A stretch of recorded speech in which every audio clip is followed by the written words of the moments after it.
Welcome to சுடர் kitchen. இன்றைக்கி பார்த்தீங்கன்னா பூரி மசாலா கிழங்கு தான் செய்ய போகிறோம். வீடியோ ஸ்கிப் பண்ணால் பாருங்கள், அப்போ தான் உங்களுக்கு டீட்டெயில் தெரியும். வாங்க நம்ம வீடியோஸ்குள்ளே போகலாம். ஸோ கடாயில் கொஞ்சமாக எண்ணெய் ஊற்றிக்கலாம். எண்ணெய் காஞ்சதுக்கப்புறம் கொஞ்சமாக கடுகு போட்டுக்கலாம். கடுகு போடணும், கொஞ்சமாக சோம்பு, அப்புறம் தேவையான அளவுக்கு கடலப்பருப்பு, 2 ஏலக்காய், ஒரு பட்டை, ஒரு பிரியாணி இலை, 3 கிராம்பு, 3 பச்சை மிளகா, 2 காஞ்ச மிளகா, கட் பண்ண வெங்காயம் போட்டு எல்லாத்தையும் நல்லா வதக்கி விட்டுருங்க. வெங்காயம் வந்து கொஞ்சமாக வதங்கினா போதும். அதுக்கப்புறம் கொஞ்சமாக கருவேப்பிலை சேர்த்துக்கலாம். அதுக்கப்புறம் கட் பண்ண தக்காளி நம்ம சேர்த்துக்கலாம். நல்லா கலரி விட்டுருங்க. கொஞ்சமாக வதங்கினா போதும், ரொம்ப வதங்கணும்னு அவசியம் கிடையாது. தேவையான அளவுக்கு உப்பு போட்டுருங்க. 1 ஸ்பூன் இஞ்சி பூண்டு பேஸ்ட்டு ஆட் பண்ணிட்டு கொஞ்சம் பச்சை வாசனை போகிற அளவுக்கு நல்லா வதக்கி விட்டுருங்க.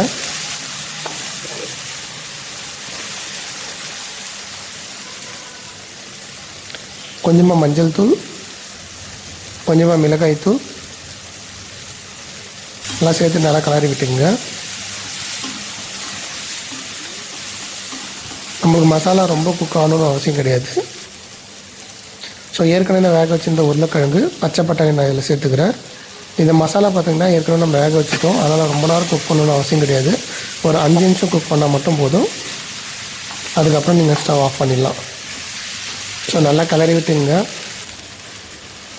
இதுக்கு தேவையான தண்ணி கிட்டே நீங்கள் ஆட் பண்ணிவிடுங்க. ரொம்ப தண்ணி இல்லாமல் ட்ரை இல்லாமல் ஒரு மீடியம் ஸ்டேஜில் நான் வச்சுருக்கிறேன். ஸோ நல்லா மிக்ஸ் பண்ணி விட்ருங்க.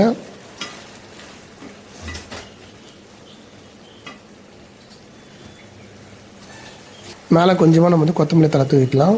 தூவிட்டு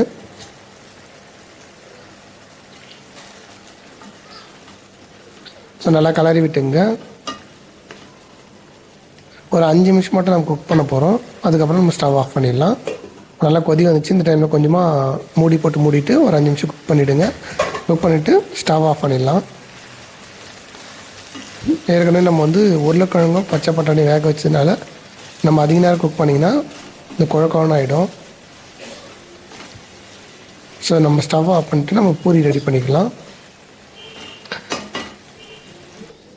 பூரி பார்த்திங்கன்னா ஏற்கனவே கடாயில் எண்ணெய் ஊற்றிக்கிறேன். எண்ணெய் காஞ்சிச்சு. இப்போ நம்ம ஒரு பூரியை வந்து போட்டு எடுத்துடலாம். ஸோ கொஞ்சம் பெரிய கடாயை யூஸ் பண்ணுங்கள். அப்போ தான் பூரி வந்து நம்ம மேலே எண்ணெய் போகிறதுக்கும், அப்போ தான் வந்து பூரி நம்மளுக்கு உப்பி வந்து சாஃப்டாகவும் இருக்கும் பார்க்குறதுக்கு. முடிஞ்ச அளவுக்கு எண்ணெய் நல்லா காஞ்ச பிறகு நீங்கள் பூரி ஆட் பண்ணுங்கள். இந்த மாவு பார்த்திங்கன்னா வெறும் கோதுமை மாவு மட்டும் தான் நான் யூஸ் பண்ணுறேன். இதில் மைதா எதுவும் மிக்ஸ் பண்ணல. கொஞ்சம் அகலமான பாத்திரமாக இருந்துச்சுன்னா உங்களுக்கு பூரி வந்து நல்லா உப்பி வரதுக்கு ஈஸியாக இருக்கும்.